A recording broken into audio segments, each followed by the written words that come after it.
gun barrel pressed against my temple felt cold. Specific cold. Not the cold of metal, the cold of execution. I counted the exits without moving my eyes. 2 windows, both barred. 1 door, currently blocked by 3 men with semi-automatic weapons. My hands were zip-tied behind my back. My earpiece was dead.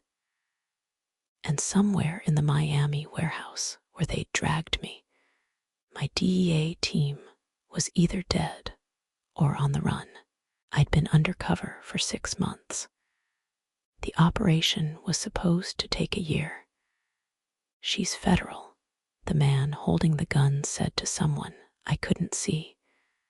His voice was calm, businesslike, the worst kind of calm. DEA infiltrated the Miami financials operation 2 months ago.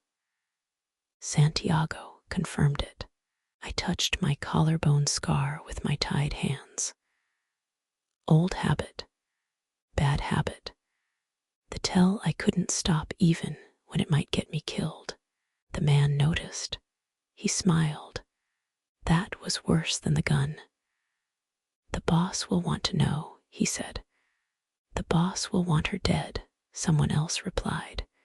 Male, older, angry in a way that suggested bodies were his default solution.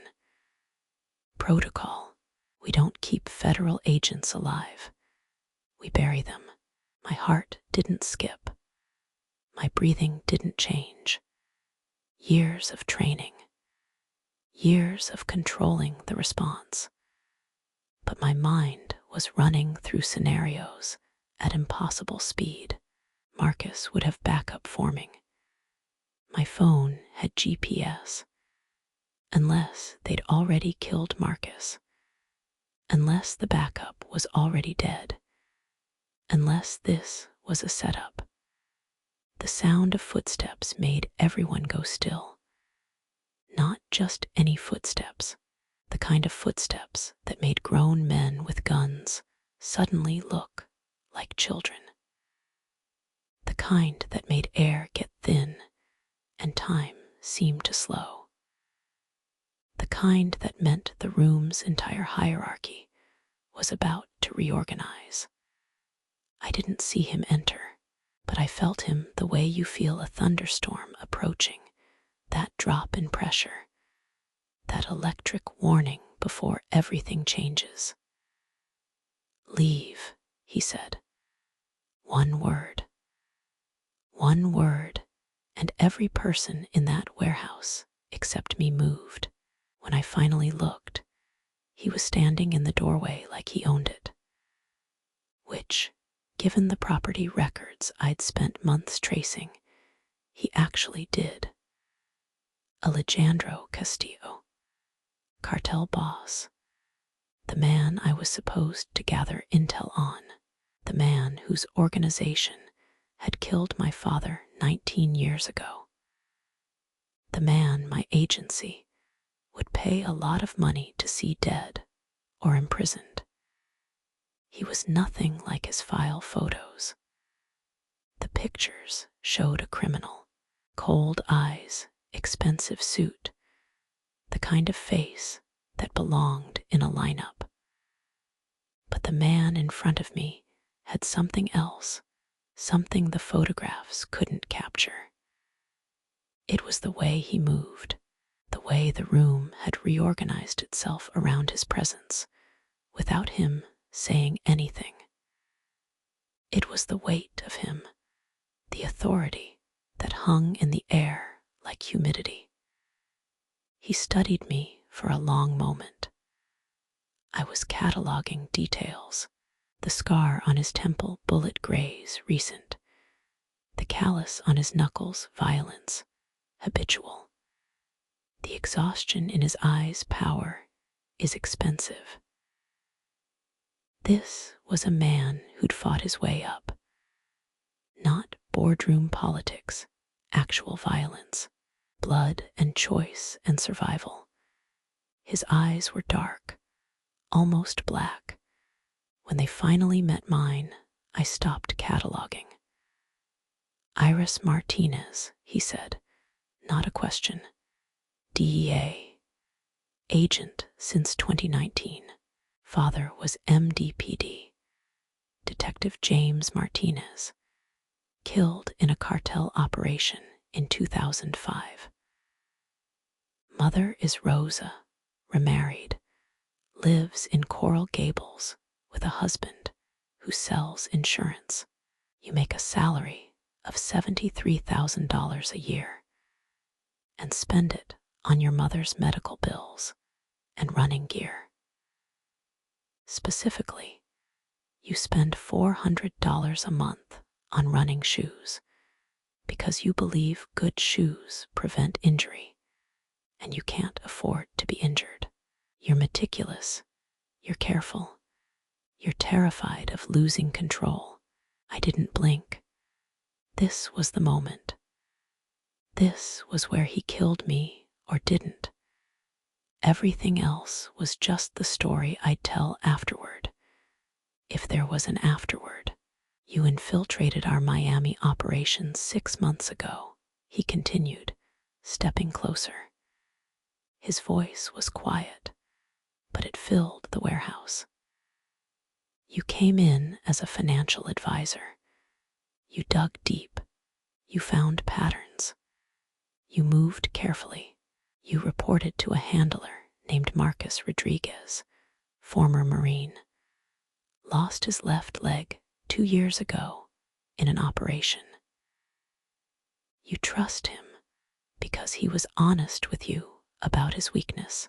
You don't trust authority figures because they've already failed you once when your father died, and no one was held accountable.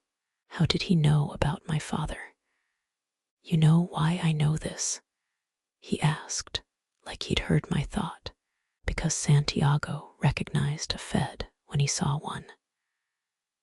Santiago was DEA for 8 years before he decided federal salary wasn't worth federal morality.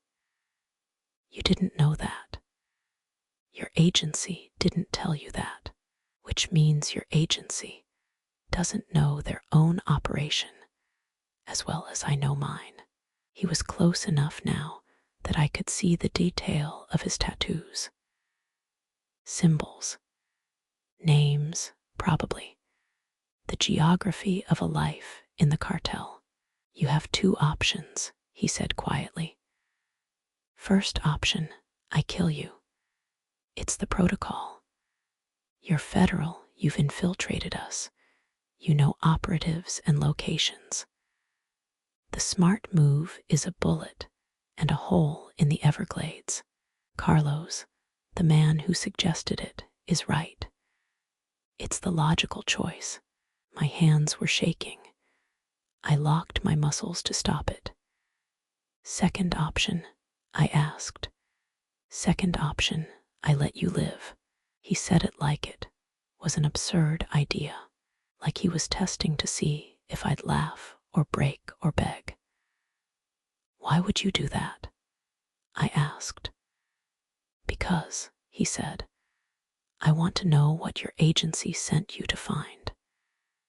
And because I'm curious whether you knew that your handler has been leaking information to my organization for the past 2 years. The floor seemed to tilt.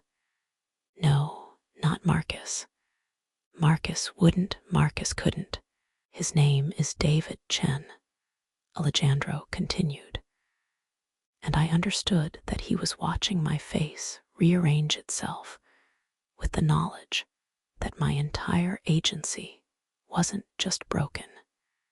It was owned. High-ranking director. Ambitious. He has a gambling problem in Miami's underground. Owes money to people who don't negotiate payment plans. We discovered his debt. We offered to clear it. In exchange, he gives us operational information. Names, dates, the exact parameters of every investigation into our organization. He's been protecting us for 2 years while pretending to prosecute us. I couldn't touch my collarbone scar, couldn't tap my ring finger, couldn't count exits. Everything I did to control panic was blocked.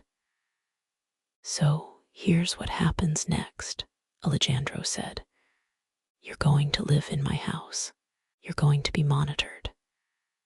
You're going to have time to think about whether your agency is actually worth protecting. And at the end of that time, we'll have a conversation about what you want to do with your life. And if I refuse," I asked, "then I kill you, and the option disappears." He turned away. "You've been awake for 32 hours. You're in shock. You're not thinking clearly. I'll let you sleep. We can talk tomorrow." "Wait," I said. He paused. I didn't know what I was doing. I didn't have a strategy. But something in me understood that this was the moment. That survival depended on who I was in this moment, not who I pretended. I woke in a guest bedroom with cream walls, a view of Biscayne Bay, and no locks on the door. This was the first shock after 6 hours of medicated sleep. They'd sedated me, professional and clean, no struggle. This was the second time a cartel boss had shown me something I wasn't prepared to understand. The second shock was that the door opened from the inside. I tested it carefully, expecting guards or alarms. Nothing, just a hallway with fresh flowers in a vase, white orchids, ironically, and what looked like expensive art. The kind of house that appeared in Architectural Digest, not DEA files on cartel leadership. There was a kitchen, a living room, sliding glass doors leading to a pool overlooking the water. Everything spoke of legitimacy and money and the kind of life that didn't involve narcotics or violence. Except it did. It absolutely did. A woman was making coffee when I found her. "Senora Martinez," she said, in Spanish-accented English. She was maybe 60, with gray streaking her dark hair and lines that suggested she'd been smiling for decades. "Welcome to Casa Castillo. I'm Alina Well. I was Alina before I started working here. Now, I'm just the woman who keeps this place from falling apart. You like Cuban coffee?" I didn't answer. She made it anyway, the old way, in a cafeteria, and poured it into a small cup that steamed. "Eat something," she said, not looking at me, just moving around the kitchen like I wasn't there, like I wasn't a federal agent captured by the man who employed her. "You look like you haven't eaten in days." "How long am I here?" I asked. "As long as the boss wants you here," she said simply. "He decides. You follow. That's how this works." She slid a plate across the counter. Plantains, beans, fresh bread, enough food for someone who'd been running on adrenaline and fear. I ate because I was starving, and because hours passed before I saw him again. I spent them memorizing the house. Exits, security cameras, guard positions. The professional part of my brain was still working, still running scenarios, still preparing for the moment when this became something I could survive by fighting my way out. But a different part of my brain was noticing other things. The art on the walls actually good. Not the status symbol art of most criminals. The books on the shelves read, not decorative, with marginalia in what I assumed was his handwriting. The photographs on one wall of a woman I recognized from his file. His mother, Elena Castillo, who died when he was 23. The photograph was recent. Him at her grave, flowers in his hand, his face showing something I hadn't thought the cartel boss was capable of, grief. I was staring at it when he found me. That was last week, he said from the doorway. Mother's birthday. She's been dead 17 years, but we still visit. I turned. He was different than yesterday. Less formal. No suit, just a linen shirt and dark jeans. He looked younger, or maybe just less carefully constructed. Who's Alina? I asked. My mother's best friend, he said quietly. She kept the house when I went into other work, when I made certain choices about who I needed to become. I understood what he wasn't saying. He'd been building his empire. He'd been in places where his mother's closest friend couldn't follow. You want to know why you're alive, he said. Not a question. Yes. Come with me. I should have refused. Should have tried to run. Should have done something other than follow him out of the house, past guards who didn't look at me, to a car that waited in the circular drive. The port was busy. Dawnlight turning the water gold. Container ships the size of small neighborhoods waiting to be unloaded. This is what I actually do, he said as we walked. Logistics. Container shipping. Import-export. It's boring. It's profitable. It's why people underestimate me. The cartel is boring. I asked. The cartel is a problem I inherited, he said. I started with my father's operation when I was 16. He was already dead by then. Bullets don't care about age. My mother was sick.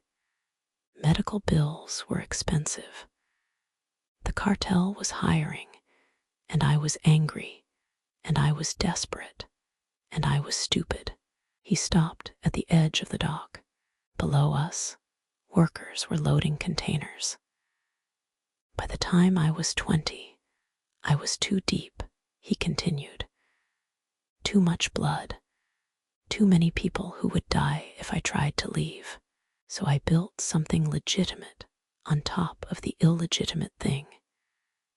And I've been trying to figure out how to step back without destroying what I'd built.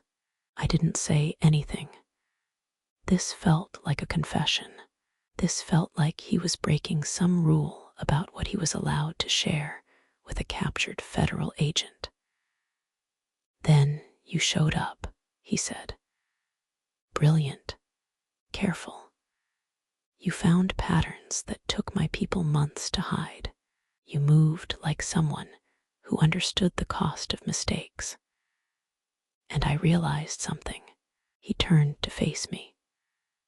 The sun was rising behind him, and I could see the full geography of his face, the scar on his temple, the callus on his knuckles, the exhaustion in his eyes.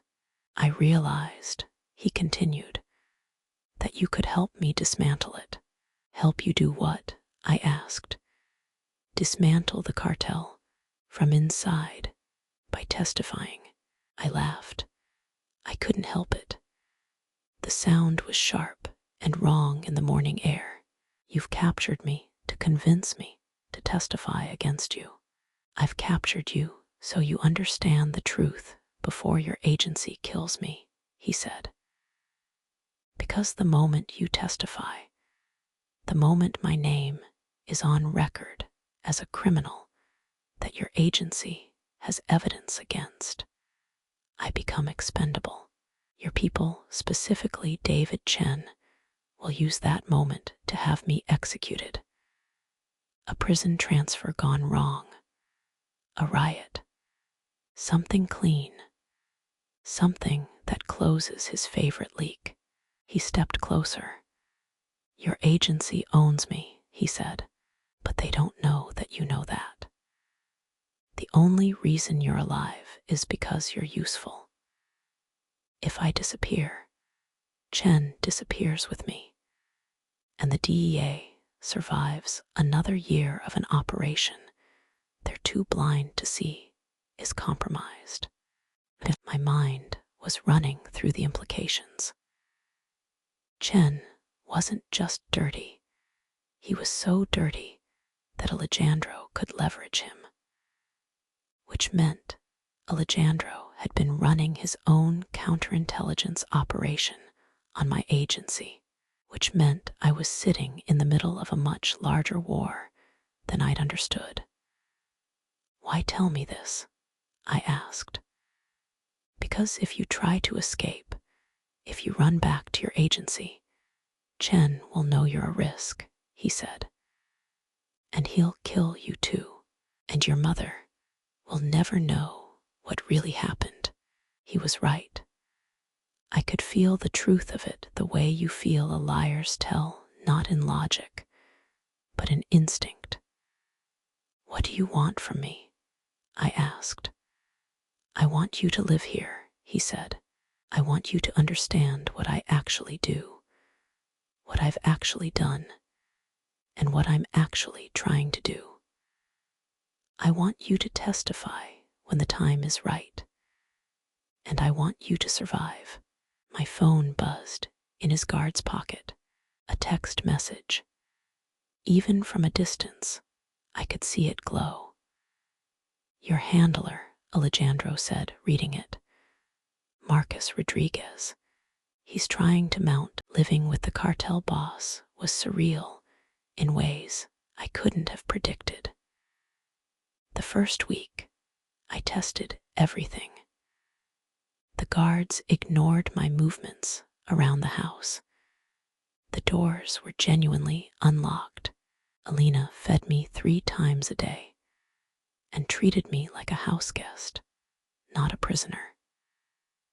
She showed me how to make Cuban coffee the way his mother had made it.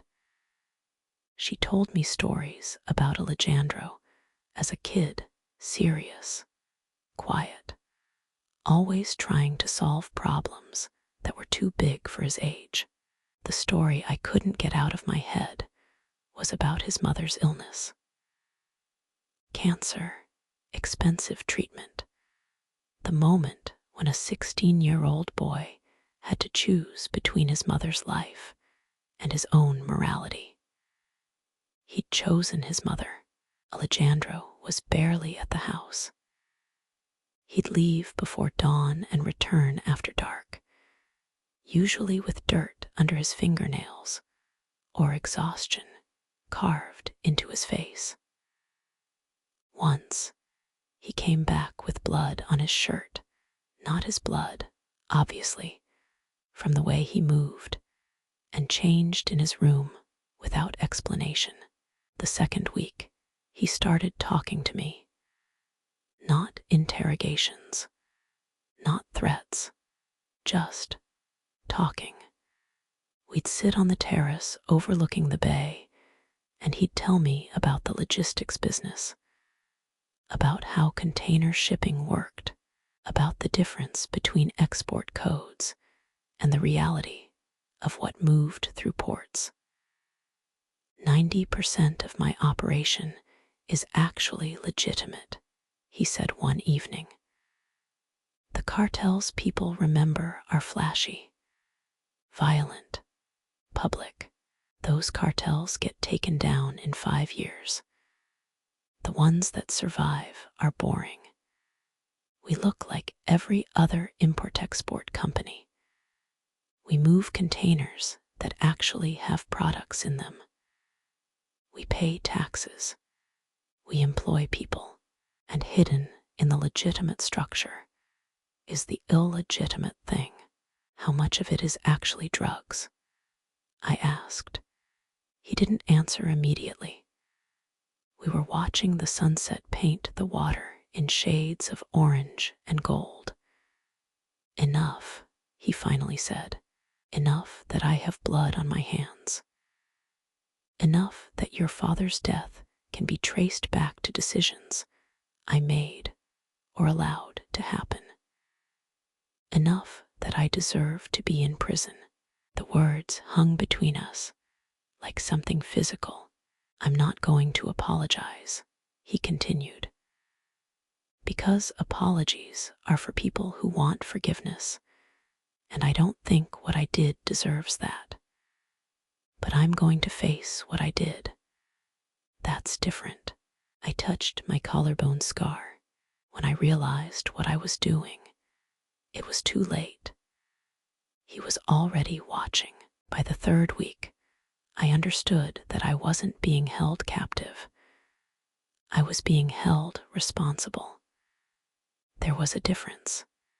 He started introducing me to people, business people, legitimate operations, a woman who ran a successful import company, who'd never know that Alejandro was her silent partner, a man who managed container yards and thought he was just very good at his job.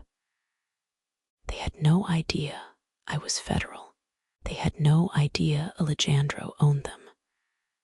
I was like a ghost in their world, invisible, watching. And every night, I'd sit across from Alejandro, and he'd ask me what I'd observed, what I'd learned, what I understood about how the legitimate business worked. You're training me, I said finally. Yes. For what? For testifying, he said. For understanding what you're testifying about. For being credible enough that no one doubts you. For surviving what comes next. If I testify, your people will try to kill me.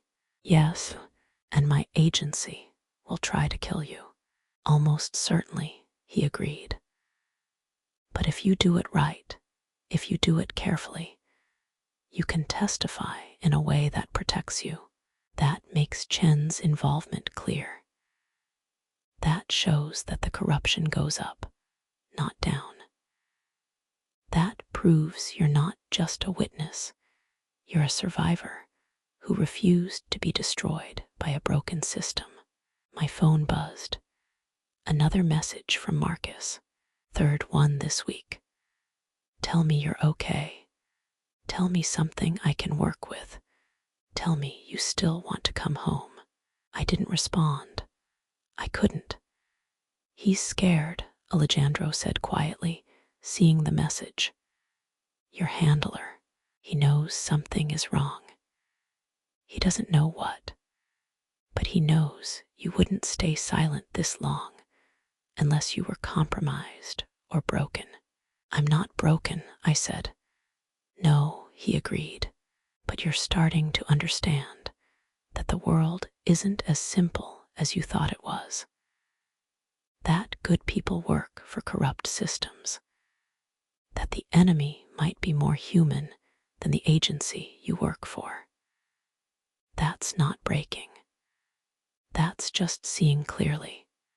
He stood up and handed me something. A phone. Not the DEA one, a new one. Call your mother, he said. Tell her you're fine. Tell her you'll be away longer than expected. But tell her something that's true. I stared at the phone. I'm not keeping you prisoner, he said. Not anymore. I can't point to the exact moment. It wasn't something he did or something I did. It was just that at some point, sitting on the terrace became more than work. At some point, listening to him talk about his mother's garden wasn't investigation. It was genuine interest in a man I was becoming afraid I understood too well. She grew jasmine, he said, showing me the plants that Alina maintained perfectly, just as his mother had. She said it smelled like memory, like every version of herself all at once.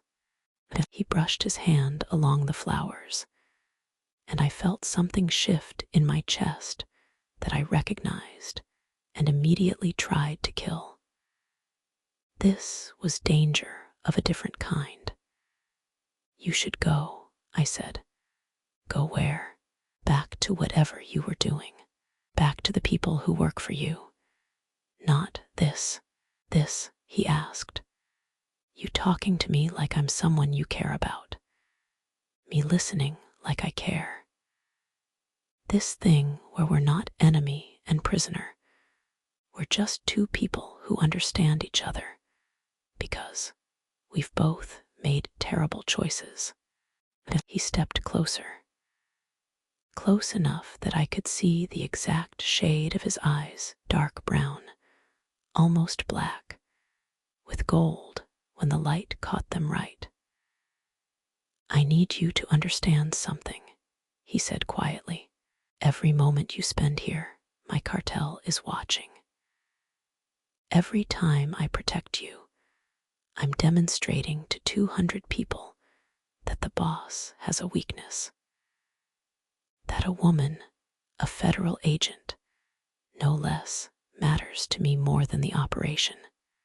Then let me go, I said. I can't, he said. Not because you know too much. Because if you leave, Chen kills you. And I would rather die than let that happen. The terrifying thing was that I believed him. So I'm trapped, I said, by you and by my agency. You're trapped, he agreed. But not by me, by circumstance. And I'm going to help you escape from circumstance, even if I can't escape from it myself. He kissed me then, quick, careful, like it was something he'd been wanting to do for weeks, and finally couldn't hold back anymore. Stop, I said, even as I kissed him back. I can't. By the 5th week, I had given up pretending I wasn't falling in love with him. It was illogical. It was dangerous. It violated every rule, every protocol, every piece of my training.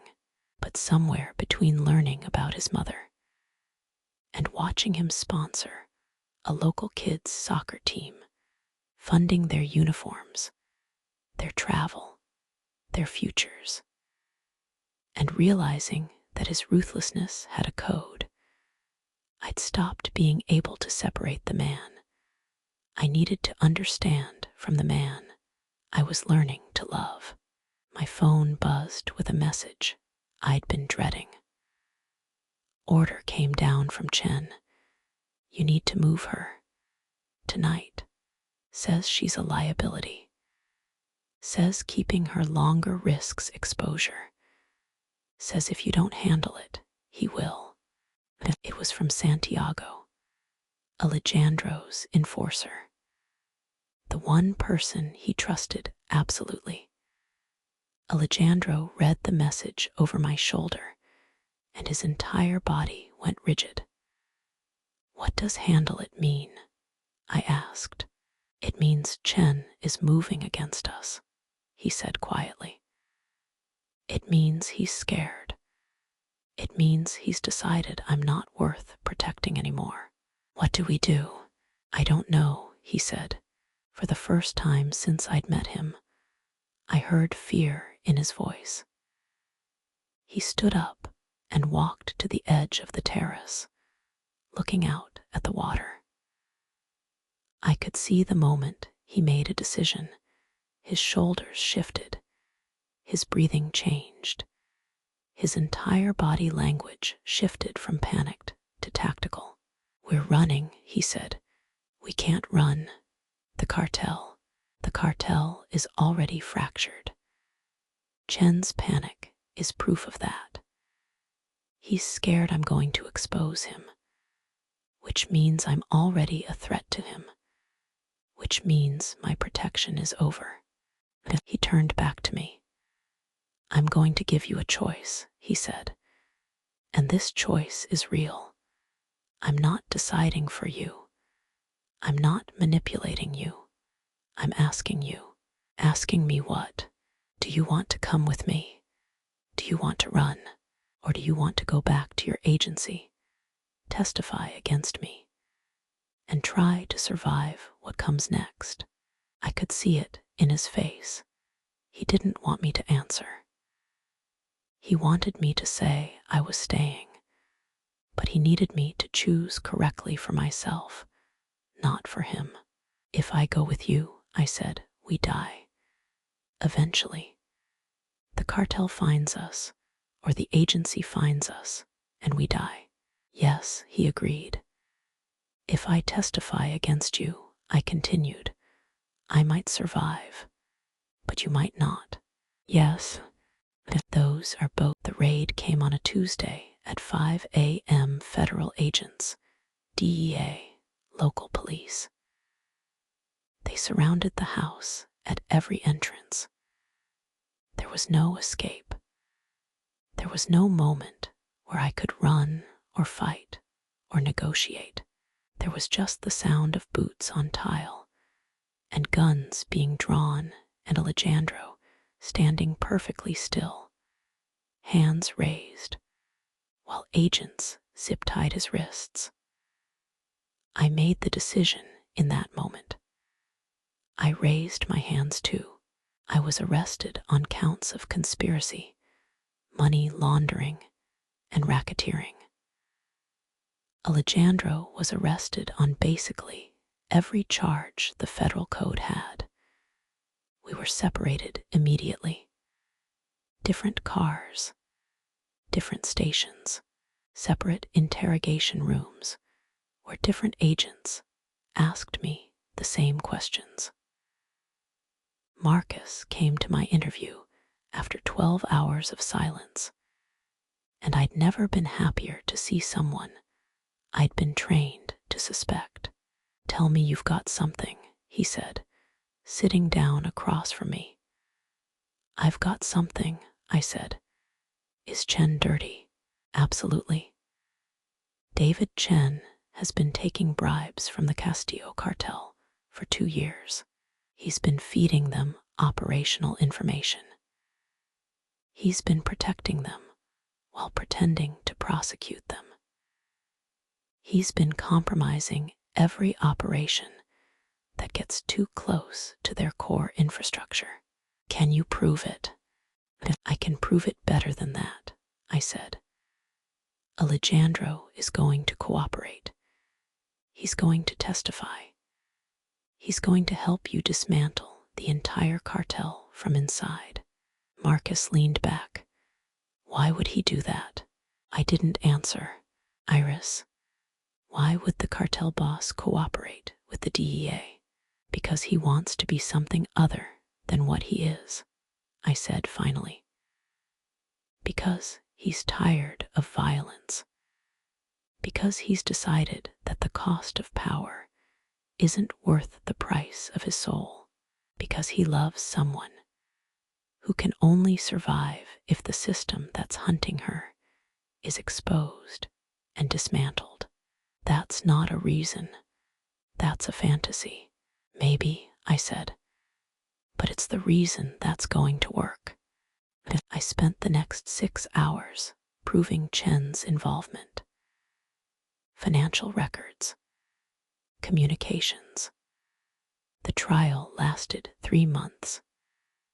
I testified for 2 weeks. I detailed the financial operations, the logistics, the smuggling routes, the violence. I testified about Carlos's offer to kill me, about the moment Alejandro chose to keep me alive instead. I testified about my agency's corruption and my cartel boss's attempt to fix it.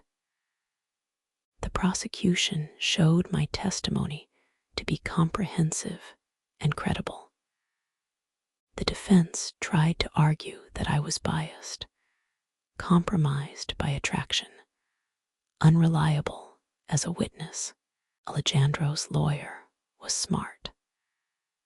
He used my testimony to actually prove his client's character, that even facing a DEA agent, even knowing she was investigating him, he'd chosen to keep her alive, to protect her, to show her the truth instead of burying her.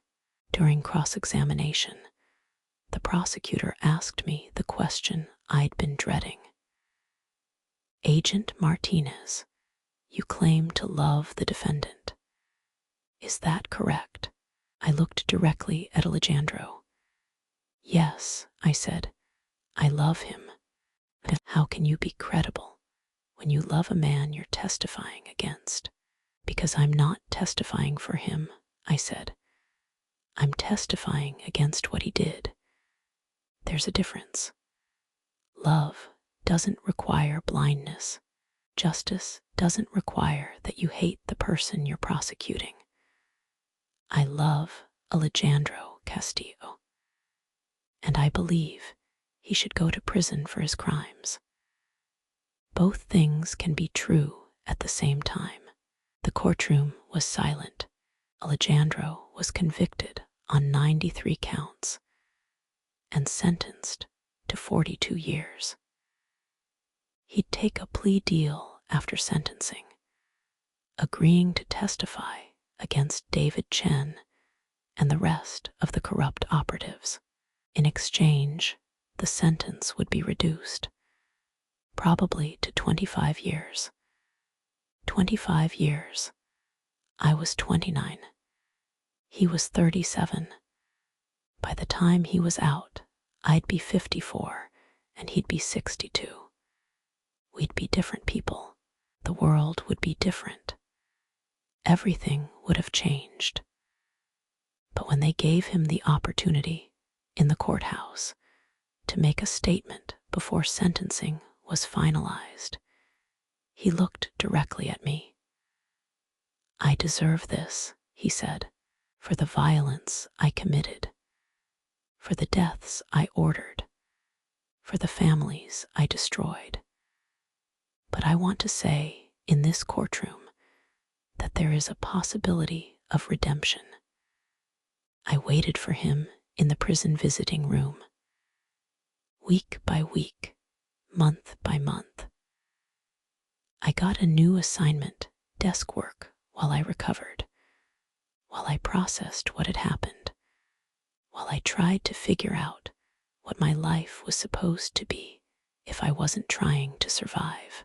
The cartel fractured after Alejandro's arrest. Some pieces survived, but the organization that Alejandro built was gone. Carlos moved to solidify power, but with Alejandro cooperating with the feds, Carlos got picked up too.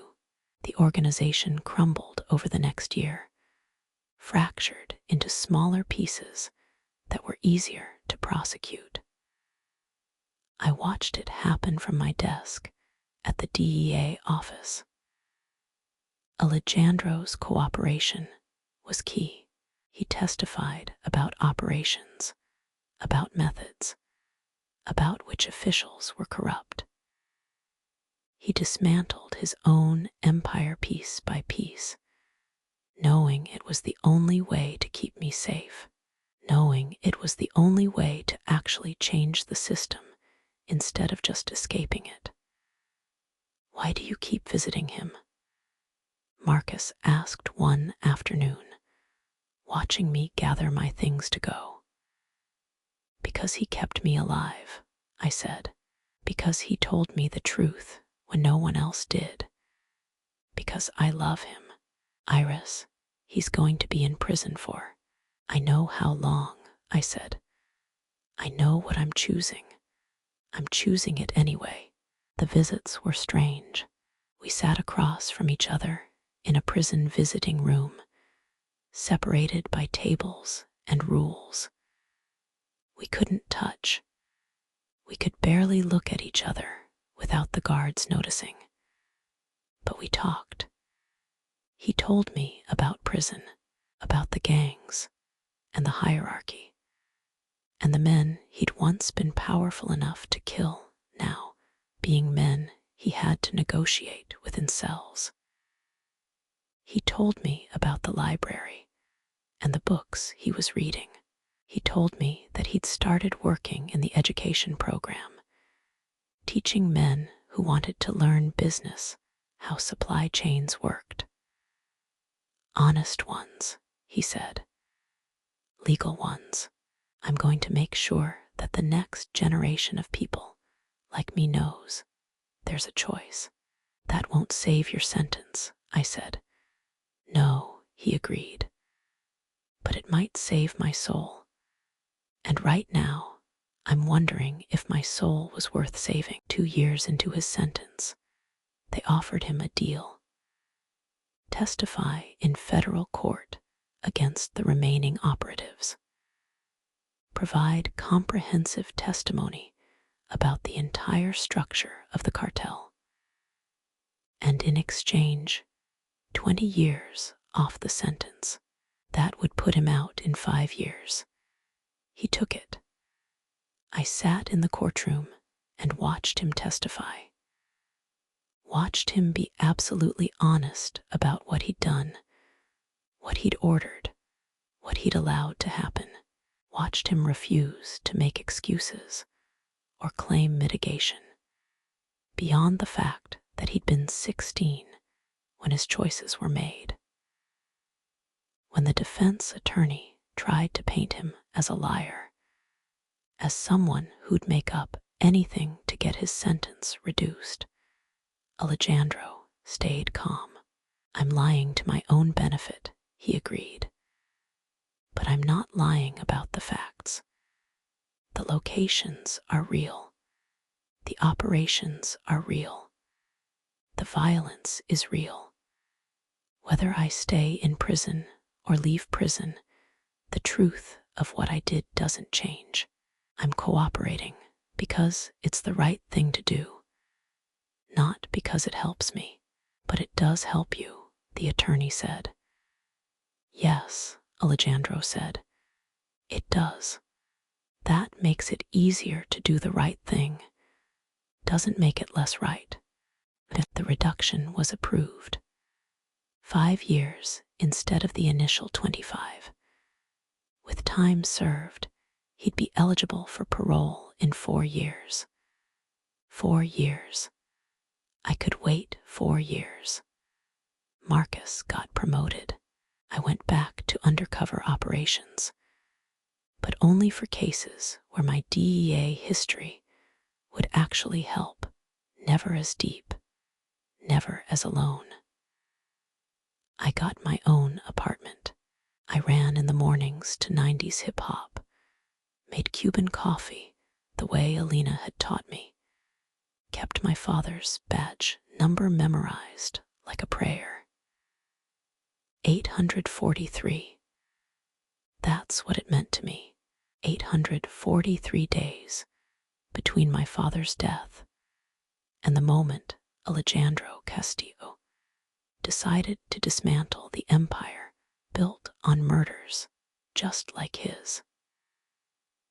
843 days, and a man who killed people my father was trying to protect had decided that death should mean something, that it should matter, that it should drive justice instead of just fueling revenge.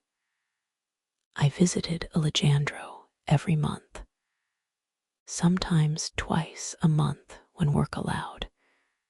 We didn't talk about the future. We didn't make promises. We just existed together in a prison visiting room, and we let that existence be enough.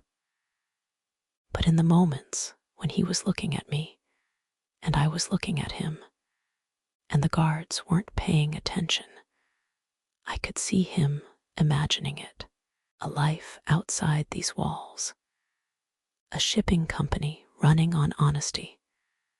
A kitchen where he made coffee that didn't come through prison machinery.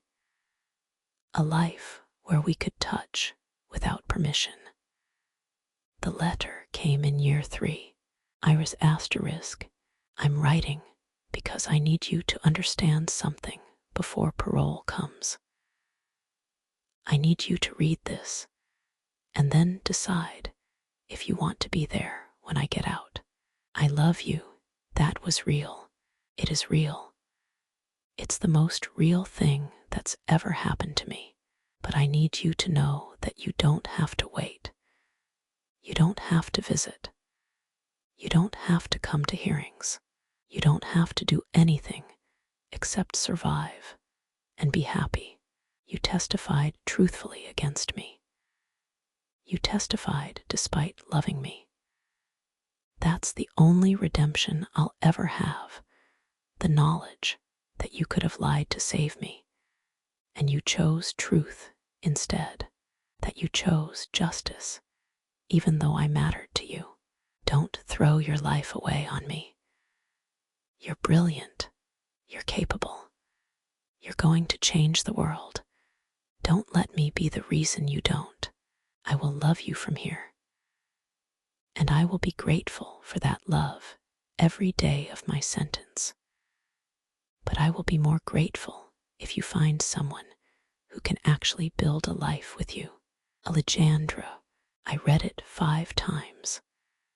Then I went to visit him the following week. I didn't show him the letter.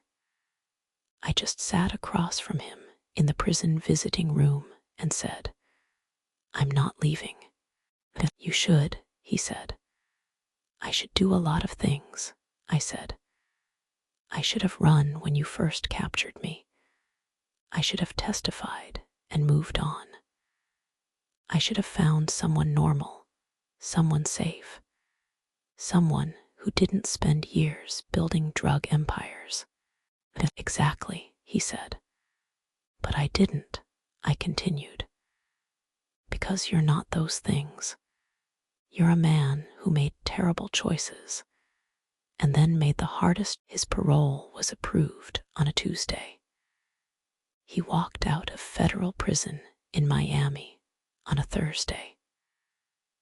I was waiting for him outside, leaning against a car, trying to look calm when everything in me was screaming.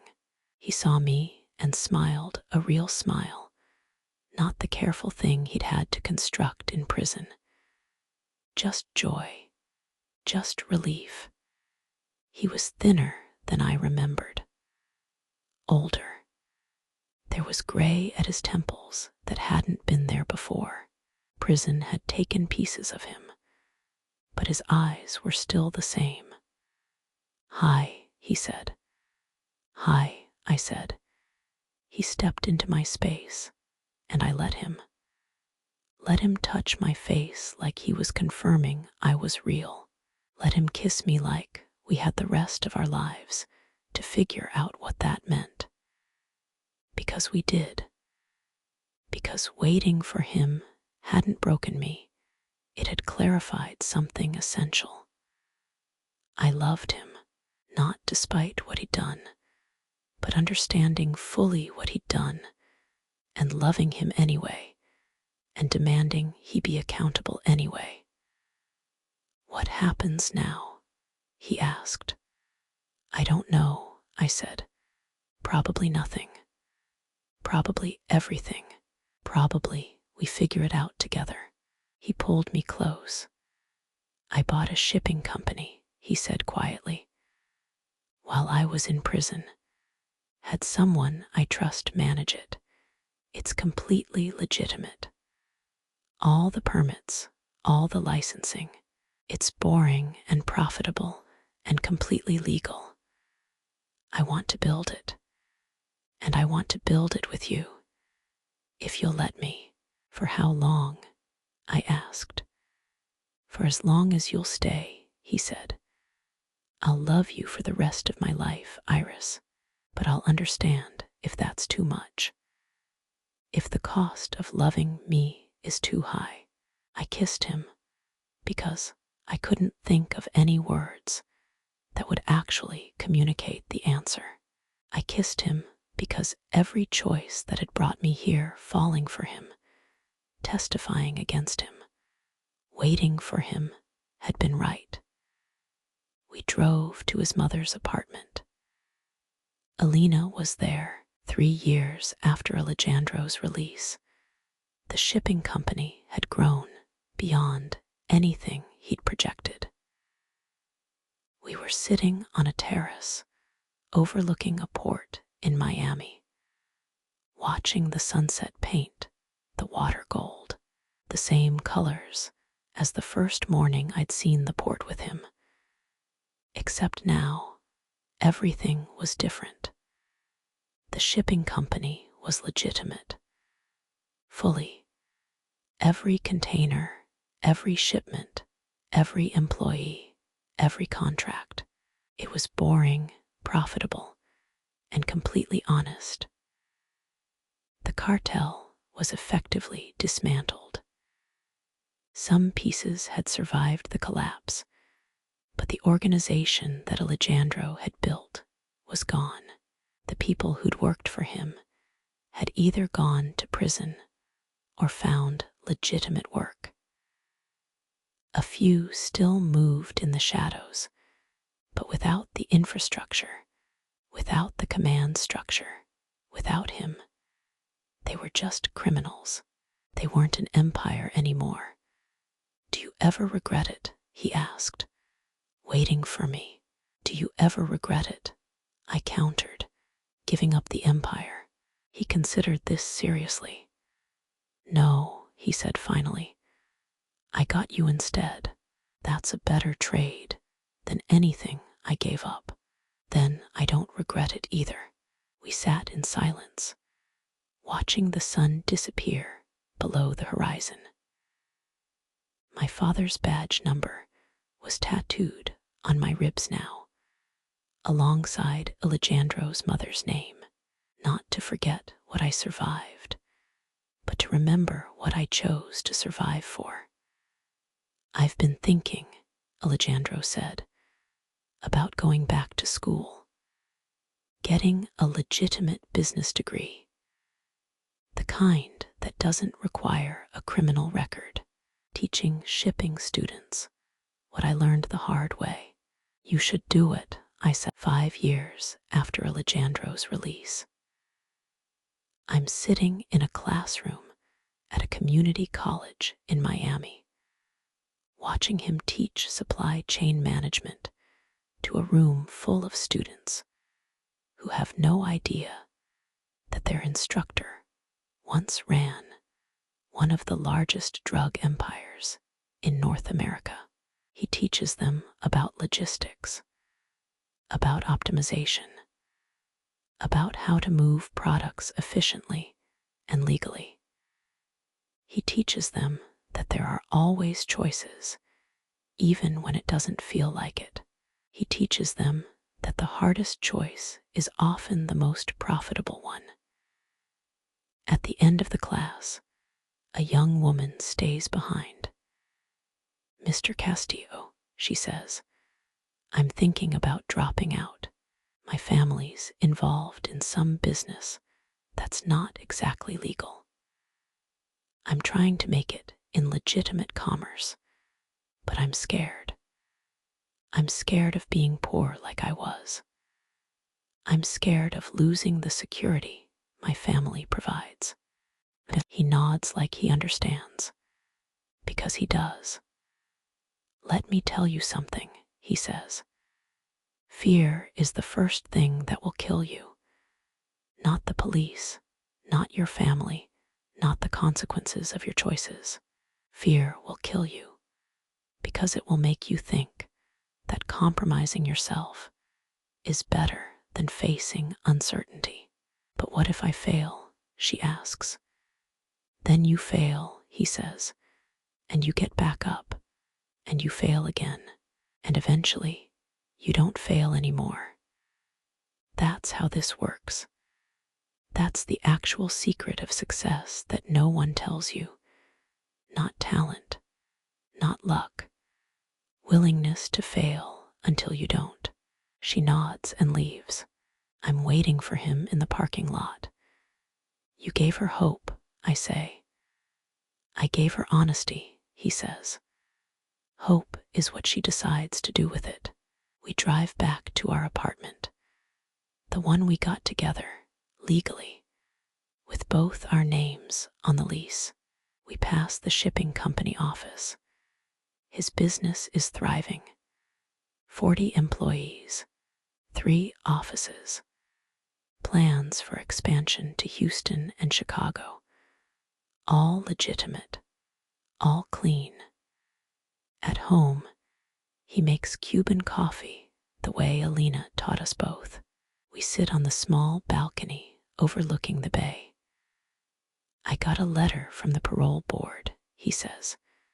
My record review is final. I'm officially off parole. I'm officially just a regular person. You were never a regular person, I say. No, he agrees. But now I'm a regular person who isn't going to prison again. That feels like progress. I reach over and take his hand. This is enough. The sun setting over water, we both remember from a different life. A man who chose redemption. A woman who chose truth. A love that survived accountability and came out the other side stronger. What do you want to do tomorrow? He asks. I don't know, I say. Something honest. Something that matters. Something that doesn't hurt anyone. That's what I'm going to do with all my tomorrows, he says. That's the actual empire I'm building now. One honest day at a time. The coffee is hot. The sun is setting. The city lights are coming on. This is the epilogue. Not the ending, but the moment when the story becomes life. When the extraordinary becomes ordinary. When love becomes the daily choice to wake up and do it again. I love you, he says. I know, I say. I mean, I'm still going to say it. Every day, for the rest of our lives. You're going to get tired of hearing it. Never, I say, never enough. He kisses me as the sun disappears below the horizon, and somewhere in a federal building, a file is closed. The case of Iris Martinez and Alejandro Castillo is marked as solved. The cartel is dismantled. The corrupt official is imprisoned.